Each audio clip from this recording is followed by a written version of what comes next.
அனைத்து விவசாய நண்பர்களுக்கும் இனிய காலை வணக்கம். நாம் இந்த வீடியோவில் என்ன பார்க்க போகிறோன்னா, நம்ம நர்சரியில் எத்தனை வகையான தென்னஞ்செடியை உற்பத்தி பண்ணுறன்றதை தான் பார்க்க போகிறோம். நம்ம நர்சரியில் 6 வகையான தென்னஞ்செடி உற்பத்தி பண்ணிகிட்ருக்கோம். அதாவது அரசம்பட்டி நெட்டை, நெட்டை குட்டை, Chowghat yellow, Chowghat green, Chowghat orange, கங்காபாத்துன்ற ரகமாக நம்ம பண்ணிகிட்ருக்கோம். கொப்பரைக்கு தேவையான நாட்டு செடியும் நம்மக்கிட்ட இருக்குது. இளநீருக்கு தேவையான ஹைப்ரிட் செடியும் நம்மக்கிட்ட இருக்குது. நாட்டு செடி உங்களுக்கு வறட்சியை தாங்கி வளரக்கூடியதாக இருக்கும். தண்ணீரின் தேவை உங்களுக்கு குறைவாக பயன்படும். இளநீர் செடியை வச்சிங்களன்னா தண்ணி கொஞ்சம் அதிகமாக தேவைப்படும். அது அதிகமான தண்ணியை எடுத்துக்கொள்ளும். நாட்டு செடியை பொறுத்தவரையும் கம்மியான தண்ணி இருந்தாலே உங்களுக்கு அதிக பலனை கொடுக்கும்.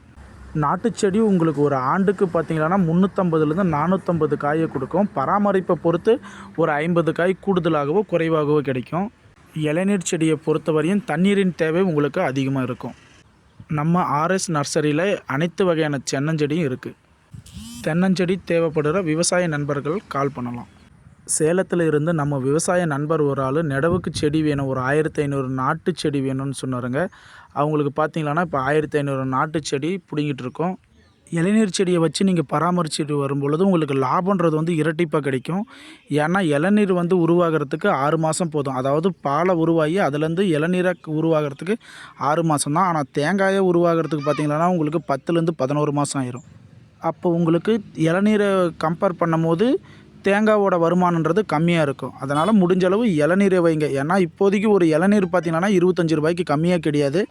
இளநீர் செடியை வச்சு பராமரித்து வந்தீங்கன்னா உங்களுக்கு லாபன்றது ரொம்ப இரட்டிப்பாக கிடைக்கும். நடவு செய்யும் முறையை பொறுத்து உங்களுக்கு உற்பத்தி அதிகரிக்கும். ஏன்னா ஒரு ஏக்கராவுக்கு பார்த்திங்கன்னா ஆவரேஜாக 70லேருந்து 75 செடி தான் நடவு செய்யணும். ஒரு செடிக்கும் இன்னொரு செடிக்கும் இடைவேளை பார்த்திங்கன்னா 22 அடி இருக்கணும். ஒரு மரத்தோட தென்னை ஓலை பார்த்திங்கன்னா உங்களுக்கு 11 அடி வரும். அப்போ 2 மரத்தோட ஓலையை கவுண்ட் பண்ணும்போது நம்மளுக்கு 22 அடி வரும். ஒவ்வொரு மரத்தோட ஓலையும் இன்னொரு மரத்தை சேராது, தொடாது. அப்படி இருக்கும் பொழுது ஒவ்வொரு மரத்துக்கும் தேவையான காற்று, சூரிய ஒளி சரியான சூழ்நிலையை அமையும் பொழுது நம்மளுக்கு உற்பத்தின்றது இன்னும் இரட்டிப்பாக கிடைக்கும். உற்பத்தி இரட்டிப்பாக கிடைக்கும் போது நம்மளுக்கு வருமானமும் இரட்டிப்பாக தான் கிடைக்கும்.